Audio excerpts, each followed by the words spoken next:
pleasant Friday to you, and welcome to a new week of racing here at Lone Star Park at Grand Prairie. Beautiful conditions tonight. Alongside Rodney Nelson, I'm Jim Byers. Thanks for joining us.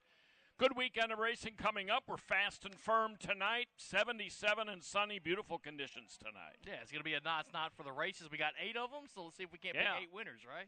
Got 8 tonight, 10 tomorrow and Sunday. Tonight we've got a sweet tour. That meets right inside these east entrance doors by the pop-up banner. 7:15, if you've ever thought about seeing a private suite, come out and join that free tour. I say tonight is also the inaugural event for the Playing the Ponies, a new horse player initiative we got here to try to teach people how to play the races. So everyone that's out here for the Playing the Ponies seminar, welcome. Yeah, should be a good time. We'll see if we can't make you some money on the way home. We'll try to get this wrapped up by that 6 o'clock start time. On to the first. What we're going to do with the first race, once we introduce it, we're going to show a video of a previous race. It happens to be the horse I picked. Rodney picked a different horse. So we'll each talk about our picks in this race because it shapes up. It's an Arabian non-winners of 2 life. It shapes up like a 2-horse race going 6 furlongs. I'm picking the 6 Uptown Bad Decisions, who debuted a winner here at 9-1, April 24th. Let's go to the video and watch this horse rally up on the outside. Now, the favorite is in the lead. That's RB Made You Look. Our horse is out there in the circle, coming up on the outside with a black cap. They're both gray horses. Now, watch the rider on the horse on the outside battling for the lead. That's Mario Fuentes. He never reaches for the whip. As we get in real tight here, look how that whip is cocked in his right hand. He has this horse's measure even by a very short margin. He won it by a head. But Iram Diego, the rider on the lighter gray inside, was using a lot more out of his horse, who was the favorite in that race at odds on. Uptown Bad Decisions, the horse on the outside, for a first-timer, seemed to have more in the tank. He's going to have to go a half a furlong farther today. But I love the confidence that Fuentes rode him with, just driving him, with his hands, not reaching for the crop on a firster. Now he comes back and faces a 3-year-old in RB Nashville, who oddly enough beat the same horse, RB Made You Look, beat him by a little bit more at Houston in his maiden win, and that's the horse you're going with. Yeah, I love Uptown Bad Decision. I thought this horse had a great race, like you saw there, just had enough to get there at the finish line. But I went with RB Nashville. This horse has had 2 starts. The last one was a winning one. It did come at 6 furlongs. Had a second-place finish before that in the debut for RB Nashville. But I'm kind of going off that extra race of experience for this colt. Ernesto Torres, Carlos Padilla can win some races with these Arabians as well, no doubt about it. But I like the horses that Ernesto sends out to the racetrack. Every once in a while, my favorite angle, especially during the quarter horse season, is second off a layoff or second career start. Well, Uptown Bad Decisions is doing that right here, making the second career start. But it seems like sometimes they might have that bounce after that first start. I'm hoping it doesn't happen. But, if Uptown Bad Decisions just doesn't get there, I think RB Nashville is the winner of this race. But I got it 7-6, where you got it 6-7. And the thing is, RB Nashville does have a win at 6 furlongs. Bad Decisions is going to have to go a little bit farther, but the way he finished, I think he can. The rest of them are non-winners of 2 as well, with 1 maiden mixed in. The rest of them seem up against it. These 2 seem like the most promising, even though they are early in their careers. Let's move on to race number 2. Second race tonight, Texas bred 3-year-old fillies. This field happens to be just 3-year-old fillies, even though the race is written for 3-year-olds and up. They're going 5/8 of a mile. Yeah, and I imagine number 1, Swift Like Taylor, is going to take a lot of money today. We both have the horse picked second. I want to say Rick Lee had the horse picked on top in his picks. Is that right? So, yeah, Rick doesn't hold grudges like I do. I have caught Swift Like Taylor's act before. She's finally taken a drop to the $20,000 level. She has run for $10,000 before, but she needs the drop. One of these days she might win, but it's not going to be with me endorsing. Yeah, I don't know if it's going to be tonight. I mean, 0 for 10, I don't really like that. You mentioned this horse was in for a tag once, but that was like half the price of this one, right? Yes. So let me go another way. So I started looking into some stats here, got into some numbers on DRF. I went with number 2, Trot This Way. All right, so we got a first-time starter here. If you take a look at the jockey-trainer combination, it was a pretty decent sample size. They went 33% when these guys team up. All right, so that seems pretty good. 1 out of 3. Look at Dick Capalucci. He's at 19% with first-time starters. So, 2 fairly high percentages there for the jockey-trainer combination and how he does the horses that go out for the first time. So I'll go ahead and take this first-time starter, number 2. I got Swift Like Taylor second. Hopefully, she can be the runner-up today. And then I got the 6, Secret Crown, as my third choice coming in here for start number 2. Yeah, Secret Crown scratched Sunday, and the Connections opted to run her in this spot. As far as Swift Like Taylor, I don't know. I mean, she's faced some good maidens in her recent races. I mean, horses that have looked like they can run. But, she might need to go to that $7,500 level before I get real enthusiastic about her. We'll see. The more I talk about her, the more I'm likely to put her straight in the winner's circle. But increases your win chances. I'm going with the 4, Made My Point. Your program is not going to have this, and this isn't why I picked her, but the program is not going to have this work she had on May 3rd, which was Sunday. Made My Point had a second fastest of the morning half-mile breeze out of 48, so pretty good a number of workers. 48 flat for a half mile for this Mindy Willis trainee on May 3rd, and that is a work coming after her race opening weekend here where she was up the track a bit in her debut, kind of a disappointment against Texas-bred maiden special weights, higher level of race. She didn't change leads. I don't know. It just wasn't a very polished performance. I picked her second that day. She was out slow, but that was a career debut. Now she has blinkers. She's had that race of experience. I'm guessing that the May 3rd work was with blinkers on, and she whistled 48 flat. So I'm going to try her. I'm going to try Made My Point over Swift Like Taylor. Trot This Way, I agree. Has a really good chance first time out. So that's how I'm going with that one. On to race 3. To the turf course, 7.5 furlongs here. These are non-winners of 2 lifetime. These are fillies and mares 3 and up, all in for a $25,000 selling price. Scratch the 10 Wildest Problem. The 11 Strike the Bell does draw in. Yeah, so let's go ahead and take number 3, Code of the South, here in race number 3. You can see this horse has been off since November of last year. Last start was at Remington Park. Horse does have a couple of turf starts. One of them was a second-place finish. But what I really like about this horse is after that long layoff is taking a look at the workout tab. You'll see if this horse has had good workouts. All 4 of them that I have in here are pretty good workouts. Code of the South, let's see if this horse is ready to go. I think that she will be the one to beat tonight. Number 5, Gold Making Girl. That's going to be my second choice. Overlooked that last race, an allowance race where the horse ended up running 8 of 9 in that one. You see this horse had 3 consecutive second-place finishes before that at Sam Houston, all of them coming on the turf. This horse has had some problems in a couple of races, but I do like this horse. Has been running 1 mile on the turf and has a couple of third-place finishes to show for the 7.5 furlongs. So give me Gold Making Girl second. And then I got number 4, Mighty Enticing, as my third selection. This horse was off for a while, came back in April. The comeback race was 1 mile on the main track. Ended up running second in that one after leading it most of the way around the racetrack. Only beaten by half a length in that one. Goes back to the turf to try the turf for the second time in her career. We'll see if Mighty Enticing can get up and hit the board. I got it 3, 5, and 4. That was a little bit of an odd race that Mighty Enticing was in. It was an off-the-turf race, scratched down to only 4 entrants.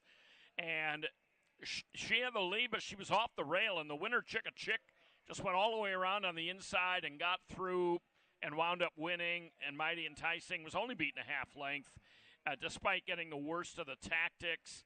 Now she gets back on the grass where she's only raced once, and it was about a year ago here, and it was quite unsuccessful, but it was against a better field.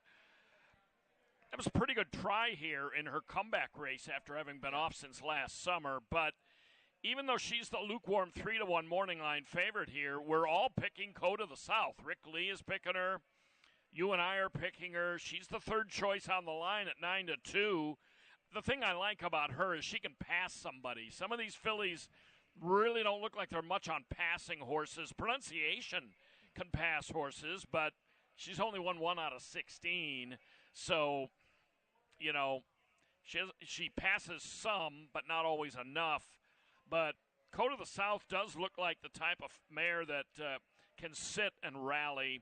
And a couple of her turf races were pretty good. She's not super experienced on the turf, but so I'm going to go with her. And I'm curious to see how Dig Baby Dig, the one, is a long shot in that race, 15-1 on the line. But coming out of sprints, a steady diet of mostly one-turn races, she may have a lot of speed in the rail. Mario Fuentes may just go try to play come and catch me. So I'm kind of curious to see how she runs. Race 4. The fourth race today begins the pick 5. It is a $5,000 claimer for non-winners of 2. Scratch the 3 straight away and scratch the 6 classically. Yeah, I'll take number 8, Cuz Mimi Said. All right, so we've seen this horse out here once so far this year. That went in a 7-furlong race at this $5,000 level. Ran third in that one. Was claimed out of that race. Goes to the new barn. You take a look at the trainer. 26% off, first off the claim. Pretty good stat there. Cuz Mimi Said, I mean, 2 starts back, I mean, this horse had got that maiden-breaking win. I do like that the horse does have one 7-furlong race. The most recent one was a pretty good one as well. So go ahead and take a little bit of a long shot here, 6-1 on the line. Cuz Mimi Said is going to be my top choice. Number 4, Spun Out of My Mind, is going to be my second selection. And I got a feeling this horse is going to go out to the lead and try to be out there in front. And you know, it doesn't look like there's a whole lot of other horses that are going to be able to hang with Spun Out of My Mind. But one thing I like about Cuz Mimi Said is that this horse is going to have some pace to run at. You see, This horse likes to come from behind. Seems like some of his most successful races have been from off the pace. So, going to go run out there and try to catch Spun Out of My Mind. And then I got number 5, Bobo Doe, as my third selection here. You know, this horse is in for the $5,000 tag tonight. You can see, I mean, this horse campaigned a whole bunch of races at Oaklawn Park earlier this year, in at a higher level in those races. Horse did pick up that maiden win 2 starts back in a $15,000 maiden claiming race. So we'll see what Bobo Doe can do tonight. 8, 4, and 5 here in the 4th. I believe you picked Spun Out of My Mind last time when Bishop Creek, a stablemate, was also in the race. Yes, Bishop Creek was expected to take the money, but Spun Out of My Mind was bet down to the favorites role. Ran a pretty good second. Does have pretty much all the speed in here. So at 7 furlongs, horses can go wire to wire. They can get brave, but they can also sometimes get going a little fast with that long straightaway up the backstretch. I'm going to try Bobo Doe, who's a really deep closer when he's on. The thing about Bobo Doe, he comes from a very strong barn, the Diodoro barn, and they buy a lot of horses, claim a lot. This was not one of his better claims, not knocking him. I mean, you know, you do what you can. He took this horse for $20,000 at Hot Springs on January 2nd, and he really hasn't got many results out of him. Now he's dunking him all the way down to $5,000. Ramon Vasquez, who had a great meet to lead everybody at Hot Springs and wins, is going to start riding here now. He gets the call. This is an Arkansas bred who did break his maiden, as you mentioned. He did it against non-Arkansas breds, open company claimers down there. Faced Arky breds occasionally, faced opens, got dusted against open maiden claimers a couple of times. Again, he can close, he can win. I'm not the ultimate confidence. This is a really wide open race. I'm not super sold on Young Pope, the morning line favorite for Cappellucci, but at least he's at the right level. Yeah. You know, they broke his maiden 2 outs ago, put him on the turf, a routing against $25,000 non-twos, and he took it on the chin, but he was much more comfortable level here. Race 5 out of 8 today. The pick 4 is on races 5 through 8. This is a tough one. Back to the turf, Texas bred, maiden special weights. Scratch all 3 of the also eligibles. Yeah, so I'm on Big Bang Boom. That's the number 7 horse here. The last two races, both of them coming at Sam Houston, they were on the grass. Big Bang Boom ran well in both of them. Missed by a head last time out, was second before that as well. Both of those going against Texas breds like he's going to face tonight. I think there's a lot to like about Big Bang Boom here in this spot. Number 6, Shanghai Cupid. That's going to be my second selection here. This horse, if you take a look, the last 4 races, this horse has hit the board in all 4 of those races. Yep. And those 4 races all coming this calendar year as well. All 4 of them on the turf as well. So a lot to like about Shanghai Cupid as well. And then I got number 3, 50 Shades of Naughty, as my third choice. A very good horse here, too, it looks like. I think this one's going to be out in front. Second last time out. That wasn't bad in a maiden special weight race. Here over our racing surface, had a couple of turf starts before that where the horse got out there and led it pretty much from the get-go in those 2 races. So I'll take number 3, 50 Shades of Naughty here, but I like this race. I think you could go a lot of different ways, but give the 7, 6, and 3 for race 5. The last time 50 Shades of Naughty ran, he took on Curly's One Thing. Both of them had kind of made a career out of running second and third, especially Curly's One Thing. But Curly's One Thing finally found a field he could beat, and he did throttle that field, looked really good doing it. And this horse was a very clear second in that race. So if you ignore the fact that this horse has had, 4 thirds and 2 seconds and 10 tries and may just be the kind of horse that likes to run around with other horses and not beat them, he does factor in here big. But I didn't include him in the picks because I just think he's going to be too short a price. Whatever price he is, if it's 2-1 or shorter, I just think that's too low on him. He's not reliable enough for me. 6, Shanghai Cupid is my pick. Last time out, he faced Look No Mo, who's the 5-2 second choice on the line. He ran consistently better than he did in that day at longer odds and was only beaten a neck in a really nice race. He has had a tendency to run third as well. That broke a string of 3 straight thirds. But Shanghai Cupid, you mentioned, he's gone to the turf for Danny Pish, the previous trainer. He's cranked out some good races. Now he goes to a different barn.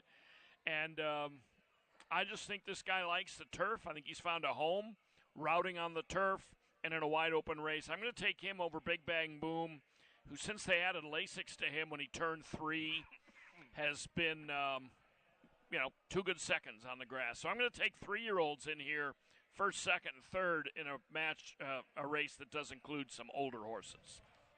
That's the advantage 50 Shades of Naughty has, is he is a 4-year-old, has a little experience and a maturity edge.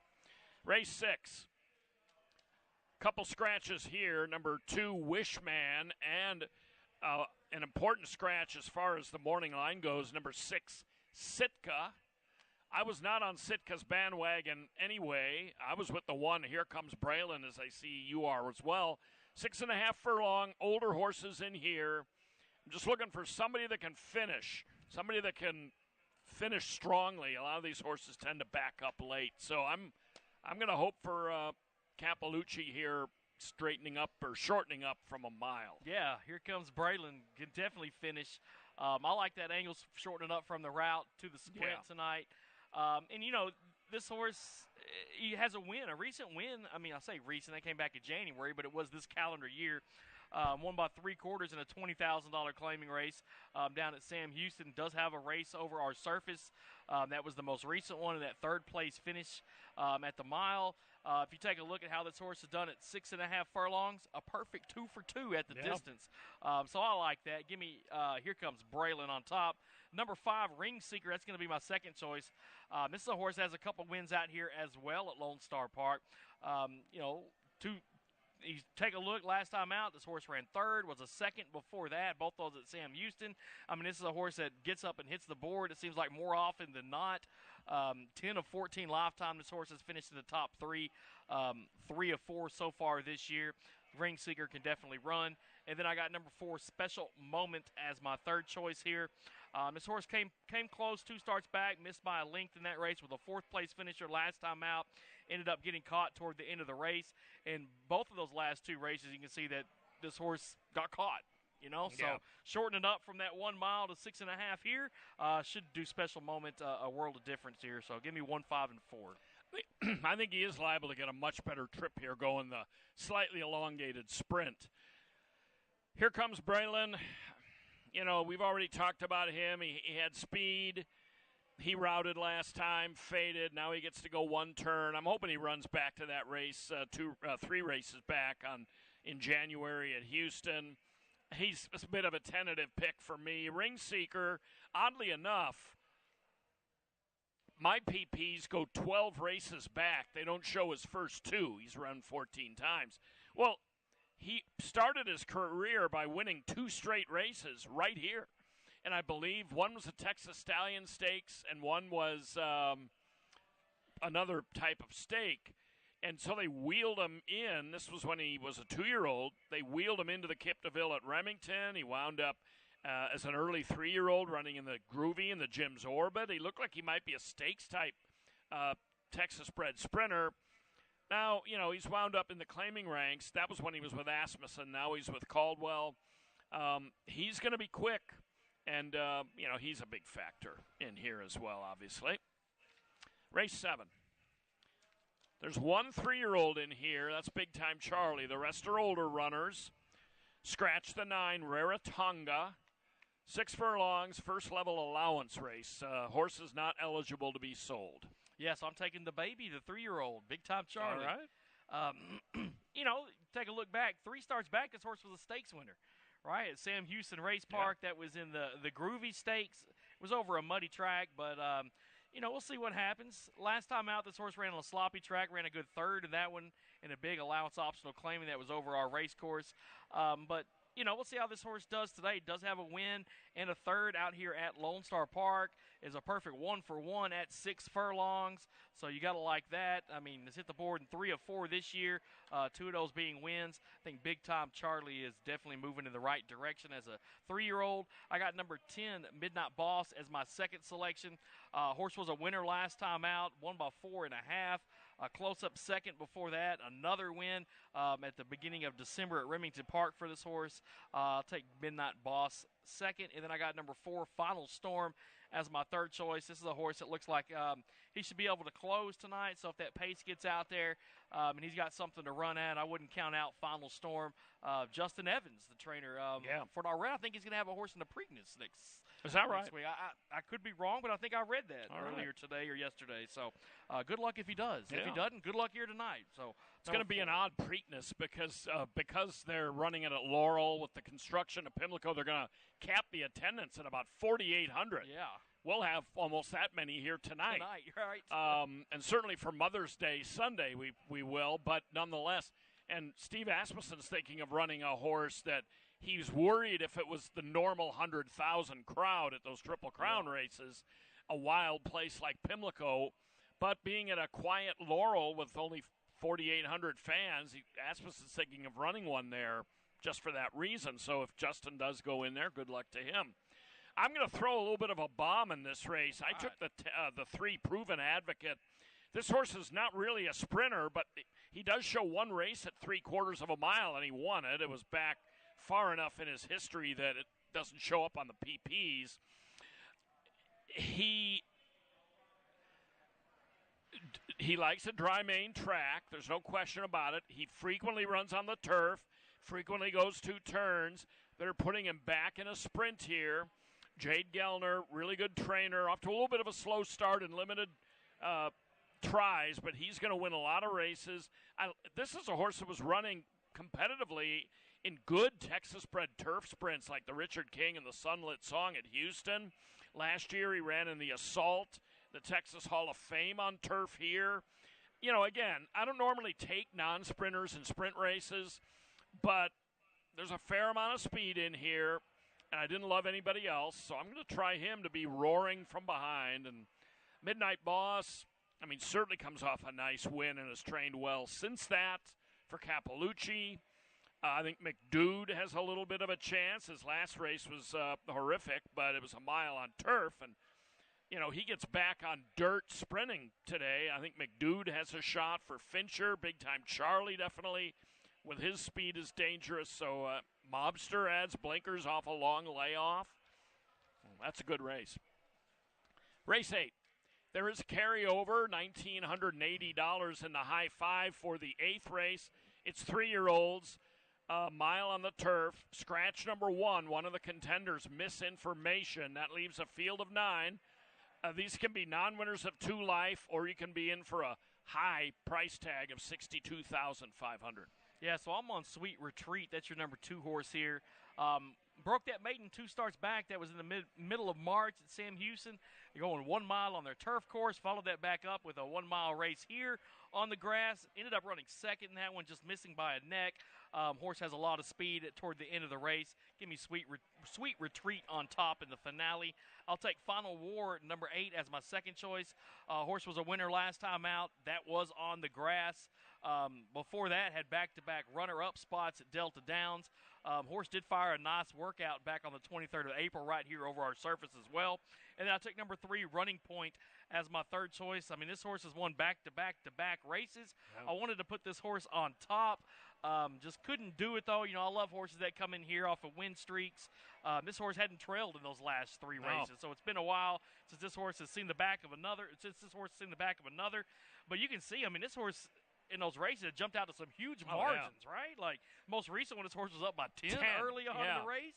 And then the 2 before that, won by 6 in both of them. So Running Point could be one to watch here. I got it 2, 8, and 3. But I like a lot of horses here. Essential Time. I mean, this horse won the Clever Trevor back last year at Remington Park. I think this get-out race is going to be a fun one to watch. Yeah. The Arkansas-bred Wolf Tooth has a recent work and, you know, broke his maiden at Hot Springs and taking a little bit of a stab here. I'm going with Sweet Retreat as well. It was a really strong try inside against the rail for that horse last time. Just missed a neck with a late rally. Time before that was a really nice maiden winner on the lawn. Running Point did open that yawning lead last time, and they were coming at him late. That was not necessarily the strongest Texas-bred first-level allowance field. Like Binary Code, the runner-up, you know, has piled up a lot of seconds and thirds, but he was making a nice bid at him late, but Running Point held on. You know, it's just a matter of can he put another demanding wire-to-wire win together like that one. All right, that's it. That new fan education show coming up right now at 6 o'clock. Where is that being held? That's up in one of our suites tonight. Oh, okay. So not only they get a suite tour, and they get the education event as well. All right. So it should be a good night for everyone who's joining in on the Playing the Ponies event tonight. So enjoy the Playing the Ponies show. 7:15, you can get a free tour of a suite if you'd like to maybe book one for a future day at the races. And for Rodney, I'm Jim. Thanks a lot for looking in. We're 35 minutes to post. Good luck. In the event of an emergency, Lone Star Park is dedicated to ensuring